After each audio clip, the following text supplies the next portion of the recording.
Buenas tardes, hermanos, Dios los bendiga. ¿Cómo están? Espero que muy bien.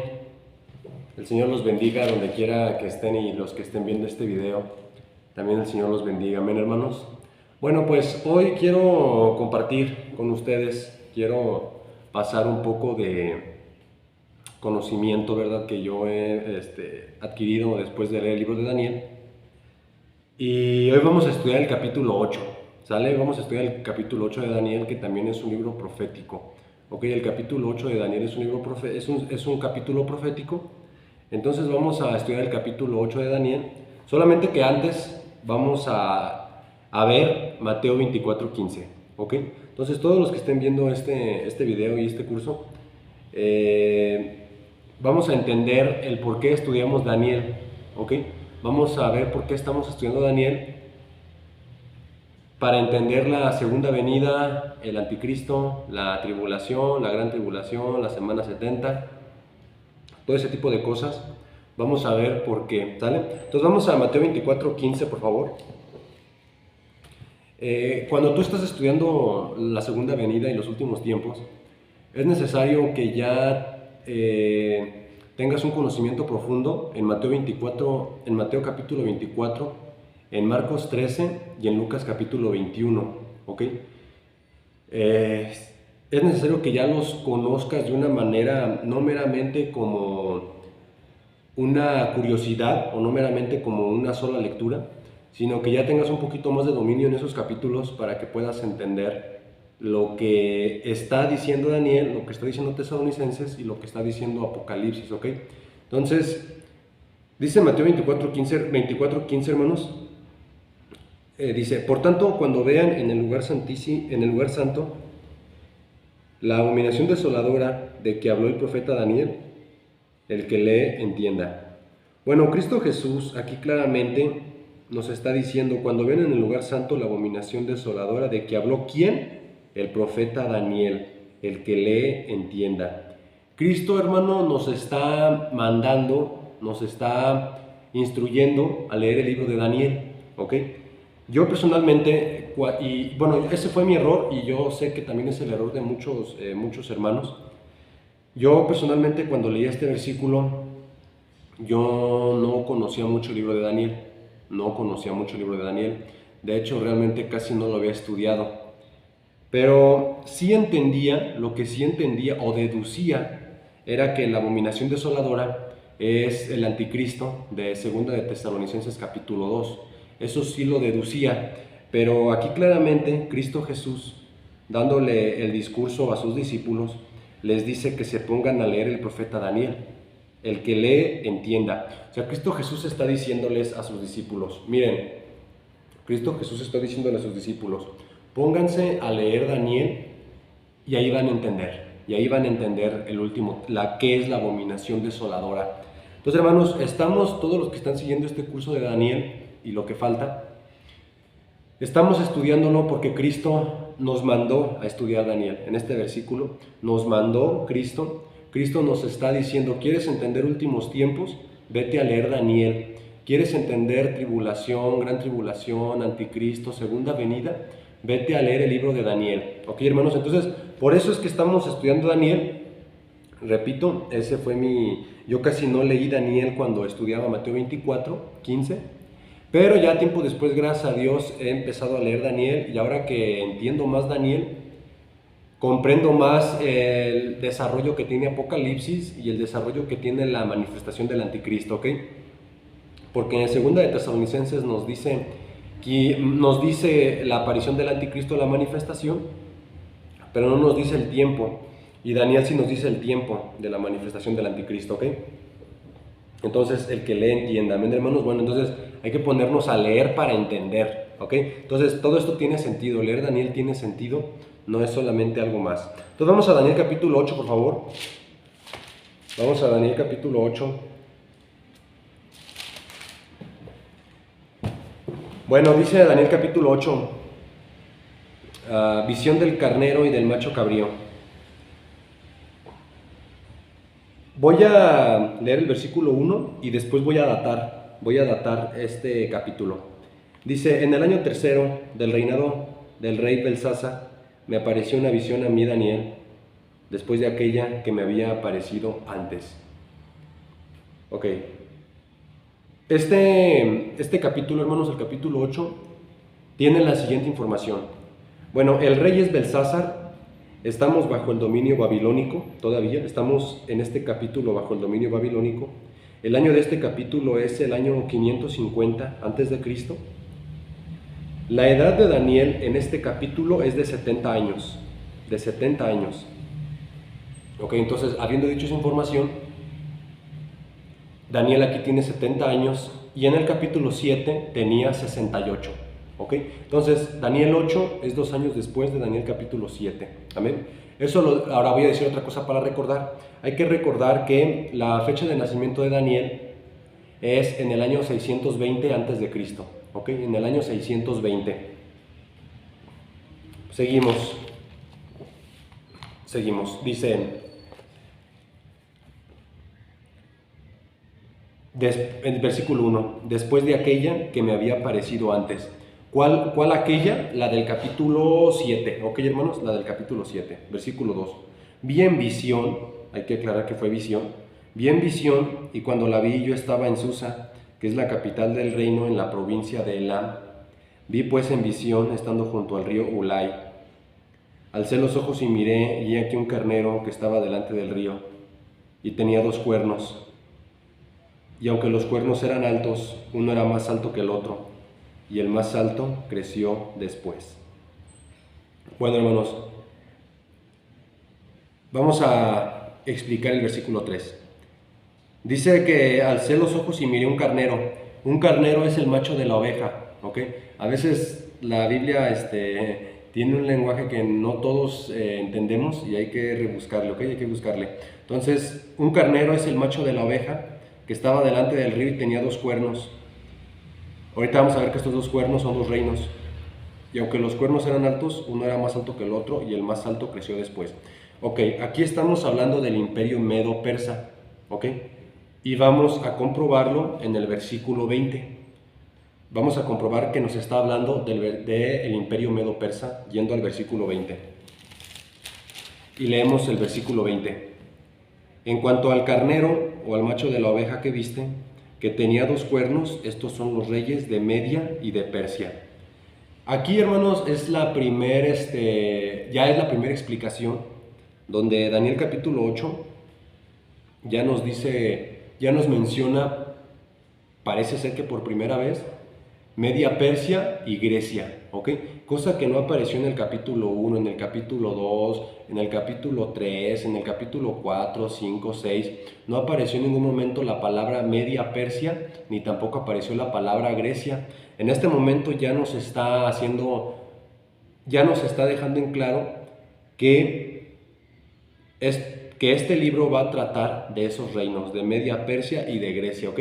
Todo lo que leímos en el capítulo 2 sobre la estatua, que la plata era Media Persia y que el bronce era Grecia, al fin ya lo estamos entendiendo, pero ya por la interpretación del ángel Gabriel, ¿ok? Que eso empieza en el versículo 16. Entonces aquí ya estamos dejando atrás la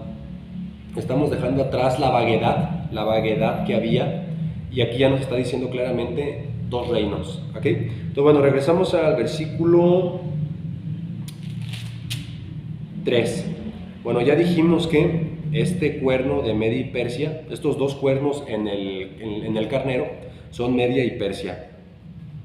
Ahora, uno es más alto que el otro, dice el versículo 3, porque Persia fue más grande que...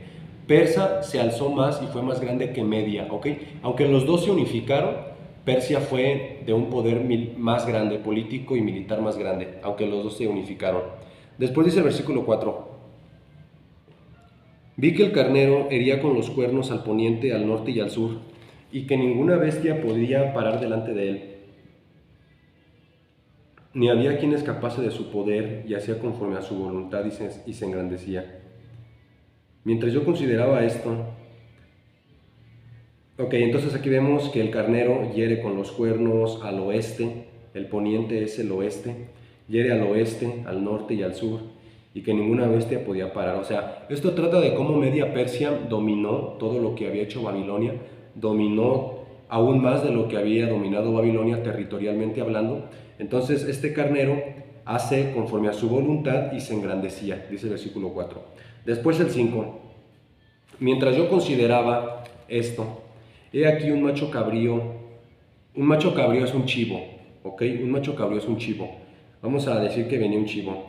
Mientras yo consideraba esto, aquí un chivo venía del lado del oeste, el poniente es el oeste, sobre la faz de toda la tierra, sin tocar tierra. Y aquel chivo tenía un cuerno notable entre sus ojos. Ok, ahora hermanos, vamos a ver quién es este macho cabrío. Ok, este macho cabrío que tiene un cuerno notable entre sus ojos, vamos a ver quién es. Y para eso, de una vez, vamos a ir al versículo 21, para empezar ya definiendo quiénes son. El versículo 21 de este capítulo dice: el macho cabrío, el chivo, es el rey de Grecia. Entonces ya estamos hablando que ese macho cabrío es el rey de Grecia, es Grecia y específicamente es Alejandro Magno. Ok, específicamente es Alejandro Magno. Y el cuerno grande que tenía entre sus ojos es el rey primero. ¿Quién es el rey primero o el rey que más, el rey que más fue admirado y que más logros tuvo? Fue Alejandro Magno. Entonces ya, regresamos al 5. Estamos viendo, hermanos, que estamos hablando de Media Persia y de Grecia, pero a partir del versículo 5 vamos a empezar a hablar prácticamente de Grecia, de la dinastía Seleucida, de Antíoco IV Epífanes, que ya lo hemos mencionado mucho, pero ahorita vamos a ver por qué lo seguimos mencionando. Entonces dice el versículo 6: vino hasta el carnero de 2 cuernos, o sea, ese macho cabrío, vino hasta el carnero de 2 cuernos, que yo he visto en la ribera del río, y corrió contra él con la furia de su fuerza. Y lo vi que llegó junto al carnero, y se levantó contra él, y lo hirió, y le quebró sus 2 cuernos. O sea, lo destruyó prácticamente. Y el carnero no tenía fuerzas, Media Persia no tenía fuerzas para pararse delante de él. Lo derribó por tanto en tierra y lo pisoteó, y no hubo quien librase al carnero de su poder. Aquí trata de cómo Alejandro Magno conquistó Media y Persia. Ok, hermanos, lo que estamos leyendo específicamente es cómo Alejandro Magno pisoteó, quebrantó al carnero, que es Media Persia, y de esa manera Grecia absorbió todo lo que había hecho Media Persia y todo lo que había hecho antes Babilonia.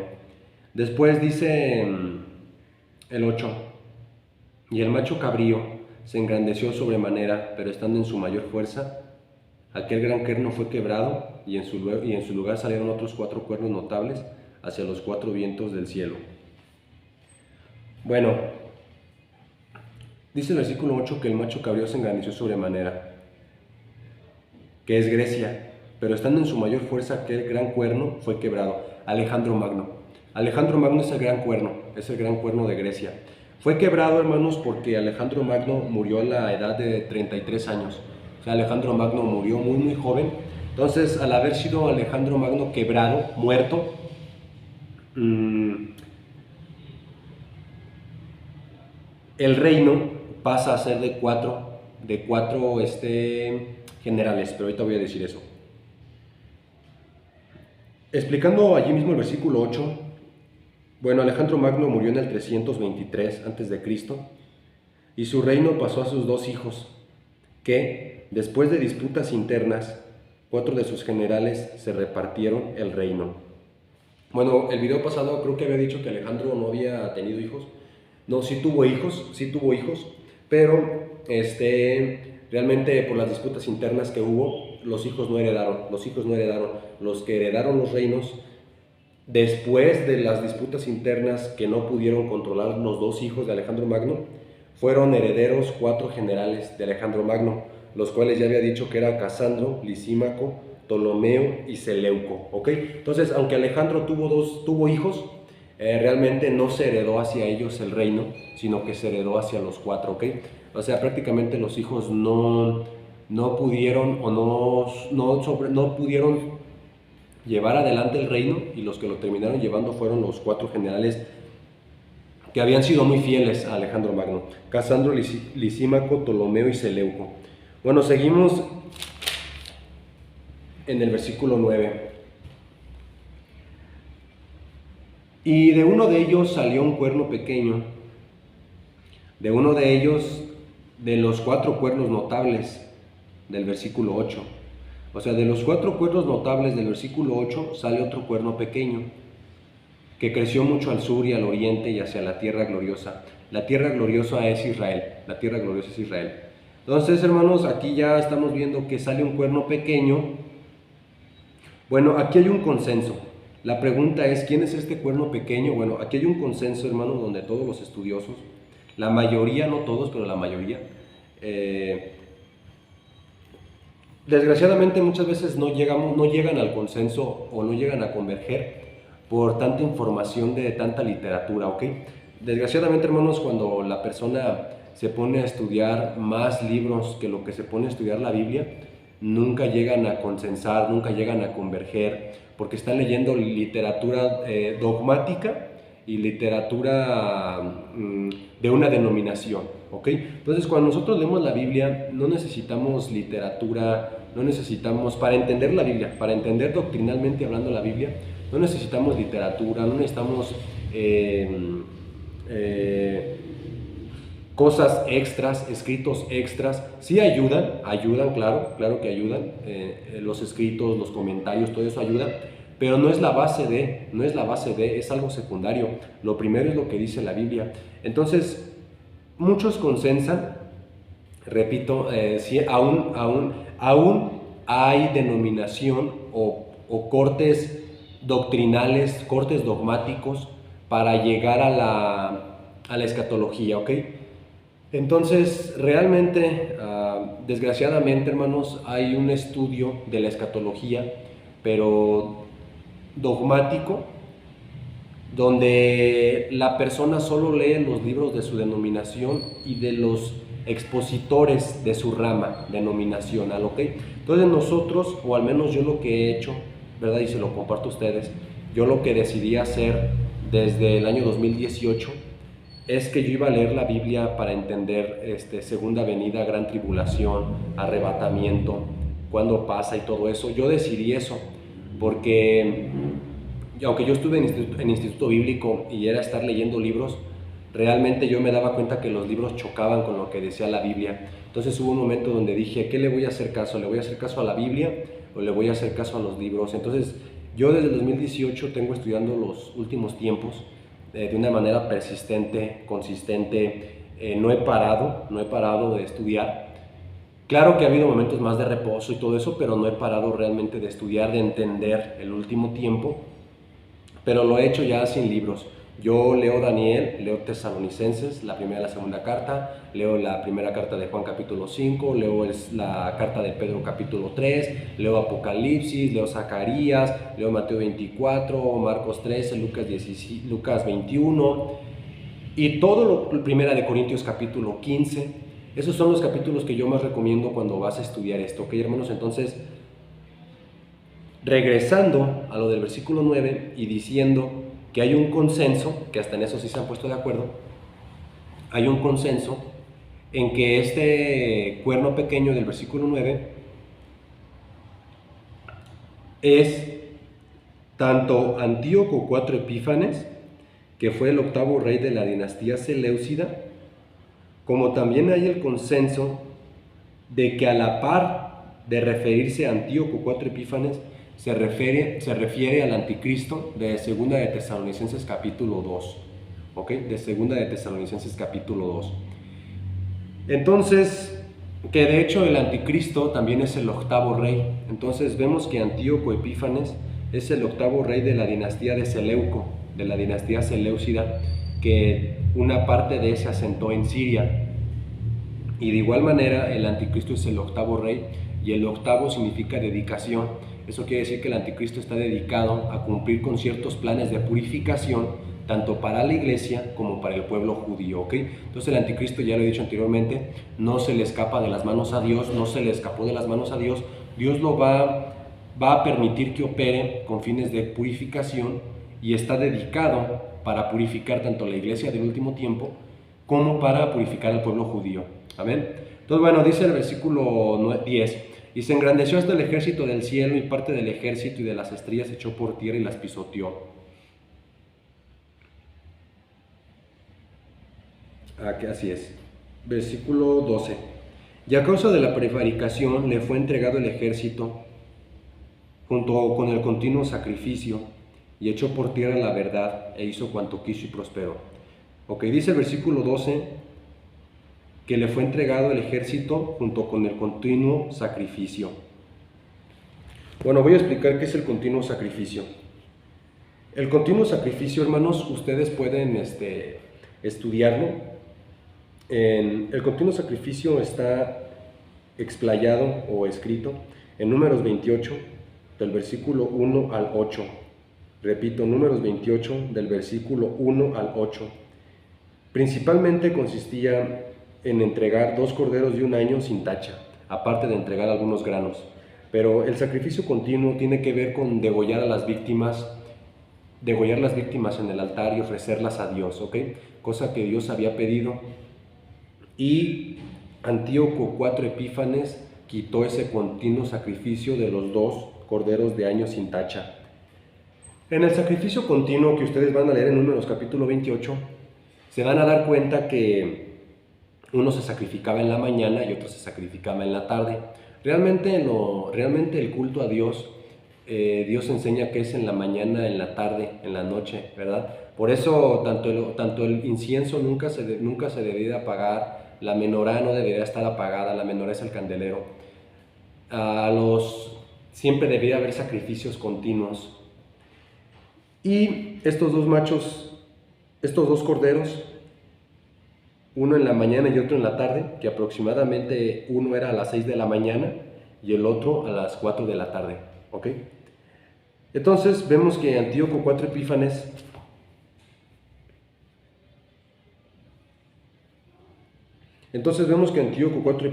dice el versículo 13, bueno, dice el 12 que el continuo sacrificio, y echó por tierra la verdad, e hizo cuanto quiso y prosperó.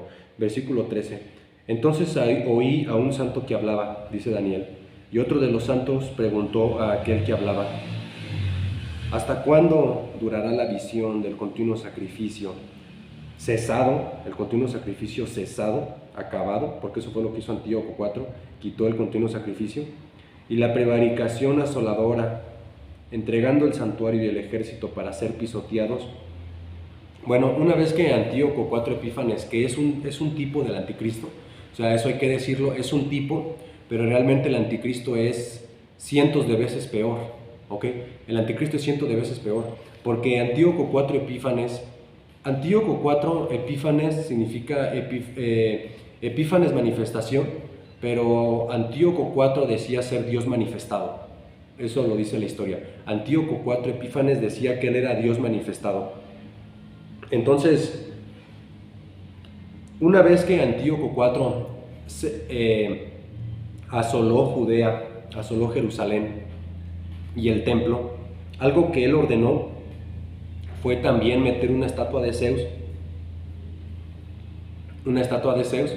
al lugar santo, ¿ok? Una estatua de Zeus al lugar santo o al lugar santísimo. Metió una estatua de Zeus y derramaba sangre de cerdo en el altar, ¿ok? Cosa que no era para eso. Entonces el continuo sacrificio lo quitó, de hecho mató al sumo sacerdote Onías, lo mató muchos judíos, hizo abominaciones en el templo. Entonces dijo que se acabe el sacrificio continuo, ya no quiero que haya sacrificios, ya no quiero que haya culto a Jehová, ya no quiero que adoren a Jehová, ya no quiero que sirvan a Jehová, dejen su circuncisión, dejen sus sacrificios, dejen sus continuos ofrecimientos de corderos, etcétera, etcétera. Y también metió la estatua de Zeus, el dios griego. Entonces dice que el 13 allí mismo: ¿hasta cuándo durará la visión del continuo sacrificio y la prevaricación asoladora, entregando el santuario y el ejército para ser pisoteados? Versículo 14.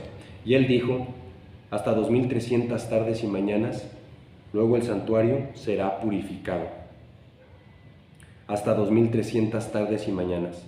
2300 tardes y mañanas, hermanos, significa 2300 días, ¿ok? Aquí es un lenguaje, pues por así decirlo, poético, al decir tardes y mañanas, pero realmente son 2300 días. Ahora voy a explicar algo. Todo esto que estamos leyendo está hablando de Antíoco IV Epífanes, pero también está hablando del anticristo final de Segunda de Tesalonicenses capítulo 2, ¿ok? Entonces, por una parte estamos hablando algo que ya pasó, que es Antíoco IV Epífanes, y por otra parte estamos hablando en este mismo versículo y en estos mismos versículos algo que va a pasar del anticristo de Segunda de Tesalonicenses capítulo 2 y de Apocalipsis 13, que es la bestia que sale del mar, ¿ok? Entonces, dice que todo esto va a durar 2300 días. Dice aquí en el versículo 14 que va a durar 2300 tardes y mañanas. Luego el santuario será purificado. Luego el santuario será purificado, ok. Entonces, 2300 días, si lo dividimos y lo convertimos a años, si nosotros queremos convertir 2300 días a años para ver cuánto equivale a años, hay que dividirlo entre 358, porque 358 es el número de días de un año hebreo, ¿ok? Nosotros nos regimos por el calendario gregoriano, pero los judíos se rigen por el calendario hebreo, y el calendario hebreo no tiene 365 días, el calendario hebreo tiene 358. Entonces, si dice aquí que esta persecución o que esta prevaricación va a durar 2300 días y estos 2300 días queremos convertirlos a años, hay que dividirlo en 358, que es lo que equivale a un año hebreo. Y eso nos da 6.42 años, 6.42 años, casi 7 años, casi 7. Ahora, este versículo ya tuvo cumplimiento porque realmente Antíoco IV Epífanes persiguió a los judíos desde el año 170 hasta el año 164. Del año 170 al año 164 son 6 años. De hecho, fue más de 6 años. Ahora, en ese tiempo mató miles de judíos. Eso ya pasó. La persecución de Antíoco IV Epífanes duró más de 6 años, 6 años y medio de hecho, la persecución que hizo Antíoco IV. Ahora, hermanos, la persecución del anticristo final va a ser una persecución de 7 años o probablemente de casi 7 años. Ahora voy a decir por qué casi 7. Porque la Biblia dice claramente en Mateo 24:22, la Biblia dice en Mateo 24:22, vamos allá. La Biblia dice claramente en Mateo 24:22 lo siguiente. Aunque sabemos que la tribulación es de 7 años, pero aquí Cristo dice que los días van a ser acortados. Dice, y si aquellos días no fuesen acortados, nadie sería salvo, mas por causa de los escogidos, aquellos días serán acortados. Amén. Entonces, hermanos, la gran tribulación de la semana 70 está profetizada que dure 7 años, pero realmente Cristo Jesús nos hace ver en Mateo 24:22 que los días van a ser acortados. Por lo tanto, es probable que la tribulación dure menos de 7 años, porque dice Cristo que si durara 7 años nadie aguantaría, nadie sería salvo. Ok, entonces, si Cristo no acorta los días de la tribulación, hermanos, nadie sería salvo. Y realmente hay gente que a veces lo lee como con mucha simpleza, ¿no? O sea, hay gente que, y yo lo digo porque yo así lo viví, y yo mismo lo viví en los entornos cristianos donde estuve, en el estudio de la Biblia con más gente. Realmente no nos tomamos las cosas con la seriedad que Dios le da. O sea, aquí claramente dice que los días serán acortados y que si no fueran acortados nadie sería salvo. Entonces, como que no le damos el peso que le tenemos que dar a lo que está diciendo Cristo, y la verdad es que Cristo nos está haciendo un favor. Cuando empiece la tribulación va a ser acortada para que gente se salve. Entonces, aunque 7 significa perfección, el número 7 significa completitud, perdón, el número 7 significa completitud. Aunque 7 significa completitud y los 7 años de tribulación significa que la purificación de la iglesia y de los judíos está completa, realmente va a durar menos, hermanos, porque nadie aguantaría. Entonces es probablemente que dure menos de los 7 años Y aún si durara los 7 años, Dios nos daría gracia para soportar, ¿ok? Porque dice la Biblia que Antíoco IV fue un cuerno, pero en Apocalipsis 13 dice que viene toda la bestia, ¿ok? Entonces una cosa es la bestia que tiene los cuernos y que le salió un 11º cuerno. Una cosa es que venga un cuerno y otra cosa es que venga la bestia completa. Y en ese momento, cuando persiguieron a los judíos, vino un cuerno, pero en la tribulación final va a venir toda la bestia completa. Eso lo dice Apocalipsis 13. Ahora, seguimos adelante, hermanos.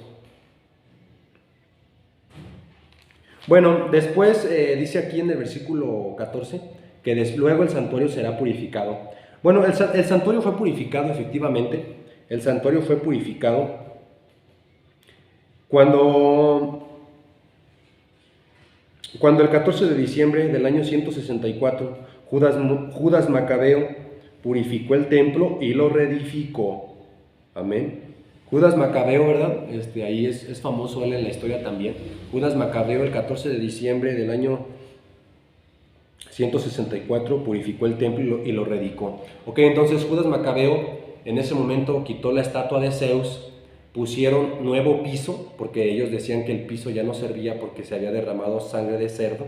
Quitaron el piso, pusieron nuevo piso, volvieron a poner todo en restauración, volvieron a reivindicar todos los objetos y volvieron a hacer que regresara el culto, ¿ok? Por eso Judas Macabeo es muy amado en el pueblo judío, porque él se encargó de volver a activar el culto a Dios. El culto que había quitado, Antíoco IV Epífanes lo restauró Judas Macabeo. Ok, ahora vamos al versículo 15. Y aconteció que mientras yo, Daniel, consideraba la visión y procuraba comprenderla, he aquí se puso delante de mí uno con apariencia de hombre. Y oí una voz de hombre entre las riberas del Ulai que gritó y dijo: Gabriel, enseña a la visión. Ok, hermanos, del versículo 15 al versículo 26 vamos a tener la interpretación de la visión. Ok, los que gustan anotar, del versículo 15 al versículo 26 vamos a tener la interpretación de la visión por parte de Gabriel, que Gabriel es un ángel. Ahora, Gabriel explica a Daniel la visión. Versículo 17. Vino luego cerca de donde yo estaba, y con su venida me asombré, y me postré sobre mi rostro. Pero él me dijo: entiende, hijo de hombre, porque la visión es para el tiempo del fin.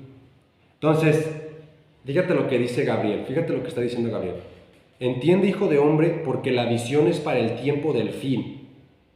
Si bien está profetizando Daniel sobre Antíoco Epífanes, que Antíoco Epífanes se iba a manifestar 375 años después de este capítulo, repito, Antíoco IV Epífanes se iba a manifestar 375 años después de la escritura de este capítulo 8, aún así Gabriel está diciendo: la visión es para el tiempo del fin. La visión es para el tiempo del fin. Entonces Gabriel está diciendo: Daniel, no solamente te estoy mostrando lo de Antíoco IV Epífanes, te estoy mostrando lo del anticristo final de 2 de Tesalonicenses capítulo 2 y de Mateo 24:15 y de Mateo 24:15.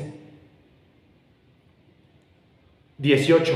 Mientras él hablaba conmigo, caí dormido en tierra sobre mi rostro, y él me tocó y me hizo estar en pie. O sea, Daniel, es tanta la revelación que cae, Dice el 19, y dijo: he aquí yo te enseñaré lo que ha de venir al fin de la ira. Otra vez, al fin. Porque eso es para el tiempo del fin.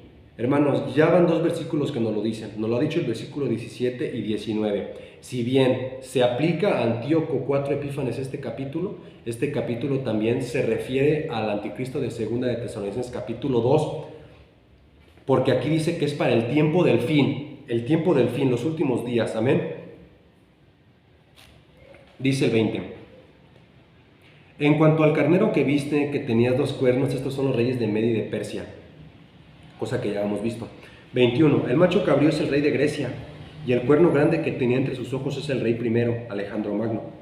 Y en cuanto al cuerno que fue quebrado y sucedieron 4 en su lugar, significa que 4 reinos se levantarán de esa nación, aunque no con la fuerza de él. 4 reinos Casandro, Lisímaco, Seleuco y Ptolomeo, aunque no con la fuerza de Alejandro Magno. 23. Al fin del reinado de estos, cuando los transgresores lleguen al colmo, se levantará un rey altivo de rostro y entendido en enigmas, y su poder se fortalecerá, mas no con fuerza propia, y causará grandes ruinas y prosperará, y hará arbitrariamente y destruirá a los fuertes y al pueblo de los santos. O sea, va a ser destrozos, ¿ok? El anticristo final y Antíoco también. 25. Con su sagacidad hará prosperar el engaño en su mano, y en su corazón se engrandecerá, y sin aviso destruirá a muchos, y se levantará contra el príncipe de los príncipes. ¿Quién es el príncipe de los príncipes? Jesús, ¿ok? Jesús, Dios. Se levantará contra el príncipe de los príncipes. Y Antíoco IV hizo eso cuando él decía que era Dios. En cuanto él dijo que era Dios, él ya se estaba levantando en contra de Dios, ¿ok? Pero también dice la Biblia en Apocalipsis capítulo 13 y 2 de Tesalonicenses capítulo 2, que el anticristo va a decir palabras horribles a Dios, va a decir cosas feas a Dios. Entonces se va a cumplir con se cumplió ya con uno y falta cumplirse con el otro. Pero será quebrantado, aunque no por mano humana. Será quebrantado, aunque no por mano humana. ¿Ok, hermanos? Bueno, ahora, dice aquí que ese cuerno pequeño, ese anticristo, será quebrantado o matado o muerto, pero no por mano humana. Ahora voy a decir lo que pasó y voy a decir lo que va a pasar al final. Lo que pasó fue que Antíoco IV Epífanes fue muerto, pero no lo mató nadie. Murió de depresión y de tristeza. Así murió Antíoco IV Epífanes. No lo mató nadie y se cumple la profecía. No fue muerto por mano humana. Él murió de tristeza. Murió de tristeza Antíoco IV Epífanes. Nadie lo mató. Y Antíoco IV Epífanes muere de tristeza, agitación, depresión, locura en el año 164 a.C. Y antes de morir, rezó las siguientes palabras. Voy a leer lo que dijo Antíoco IV Epífanes, ok, antes de morir. Antes de morir, Antíoco IV dijo esto. Voy a leer. Llamó entonces a todos sus amigos y les dijo: el sueño ha huido de mis ojos, la inquietud me oprime el corazón. Al principio me preguntaba por qué habré llegado a tanta aflicción y me asalta esta terrible agitación. A mí, que en la plenitud de mi poder he sido dichoso y amado de todos, pero ahora recuerdo los males que hice en Jerusalén cuando me llevé todos los utensilios de plata y de oro que había allá y mandé exterminar a todos los habitantes de Judea sin ningún motivo. Reconozco que por esa causa me han venido estas calamidades. Aquí me tienen, muriendo de terrible tristeza en un país extranjero. Dice que después llamó a Filipo, uno de sus amigos, y le dio el poder sobre todo el reino. Le dio la corona, el manto real y el anillo, con el encargo de educar a su hijo Antíoco y prepararlo para reinar. Todos son Antíoco, su hijo Antíoco, el padre Antíoco, todos son Antíoco, y prepararlo para reinar. Allí murió el rey Antíoco en el año 164 a.C. ¿Ok? Entonces, Antíoco, hermanos, el libro histórico de Macabeos, porque es un libro histórico, el libro histórico de Macabeos nos dice que así murió Antíoco IV, y él reconoció que todo eso le había pasado. ¿Por qué? Porque Antíoco IV Epífanes había saqueado el segundo templo de Jerusalén, llevándose su oro, su plata, el candelabro, que es la menorá, la mesa de los panes de la proposición, el altar de oro, las tazas, los cucharones, y hasta arrancó todo lo enchapado en oro. Como todos recordaremos, el templo de Jerusalén era una de las maravillas del mundo antiguo, y Antíoco se llevó todo, hasta lo que estaba enchapado en oro en la pared lo arrancó y se lo llevó, todo se lo llevó. Entonces, al final de su muerte, él reconoce, y el único motivo por el cual él sabe que está así es por el mal que le hizo al pueblo de Dios. O sea, él no recuerda otros pecados, él no recuerda otras cosas malas que haya hecho. Él dice, estoy así por haber saqueado el templo de Jerusalén, por haberme metido con el Dios de los dioses, con Jehová. Y bueno, dice el versículo 26. Bueno, aquí vemos que y ahora lo que va a pasar. Ahora me falta lo que va a pasar. Entonces Antíoco IV muere por depresión, por agitación, por tristeza. Y ahora, ¿cómo va a morir el anticristo final? ¿Cómo va a morir el anticristo final? El anticristo final va a morir no por mano humana. Cristo Jesús lo va a destruir directamente, ¿ok? Vamos a 2 de Tesalonicenses capítulo 2. 2 de Tesalonicenses capítulo 2, versículo 8. Vamos a ver cómo va a ser exterminado. Realmente el anticristo final no va a morir porque en Apocalipsis capítulo 20 Dios lo avienta junto con el falso profeta al infierno, ¿ok? Y también después Satanás los va a alcanzar. O sea, Satanás, el anticristo y el falso profeta son aventados al infierno, pero vamos a ver cómo el anticristo, que es un hombre en el último tiempo, vamos a ver cómo va a ser destruido, ¿ok? No va a ser destruido con mano humana, Cristo Jesús mismo lo va a destruir. Dice el versículo 8, y entonces se manifestará aquel inicuo a quien el Señor matará con el espíritu de su boca, matará con el espíritu de su boca, con la espada de dos filos que sale de la boca de Cristo, y destruirá con el resplandor de su venida, ¿ok? Entonces, bueno, físicamente lo va a matar porque va a tener un cuerpo de hombre el anticristo, pero su alma va a ser inmortal y va a arder por siempre en el lago de fuego, ¿ok? Entonces, aquí vemos que la profecía, hermanos, de Daniel capítulo 8, versículo 25, se está cumpliendo. Antíoco IV murió no por mano humana y el anticristo final tampoco va a morir por mano humana, va a morir porque Cristo lo va a matar. 26, Daniel 8, 26. La visión de las tardes y mañanas, de las 2300 tardes, que son 6.42 años, casi 7 años, que se ha referido es verdadera. Y tú guarda la visión, porque es para muchos días. Guárdala, porque faltan 375 años para que llegue Antíoco IV Epífanes. Y el anticristo final faltan muchos años más. Y yo, Daniel, quedé quebrantado y estuve enfermo algunos días, y cuando convalecí, atendí los negocios del rey, pero estaba espantado a causa de la visión y no la entendía. Amén. No la entendía. Entonces, hermanos, Daniel después de esta visión quedó quebrantado. Daniel después de esta visión quedó, convaleciente, porque la revelación fue tan fuerte. Y vamos a ver que va a tener otras revelaciones que lo van a tumbar. Lo van a tumbar, así como en Apocalipsis capítulo 4, los seres vivientes no pueden estar parados delante de Dios. Dice la Biblia que caen postrados, que realmente la palabra en griego postrado significa caer con la cabeza en el frente.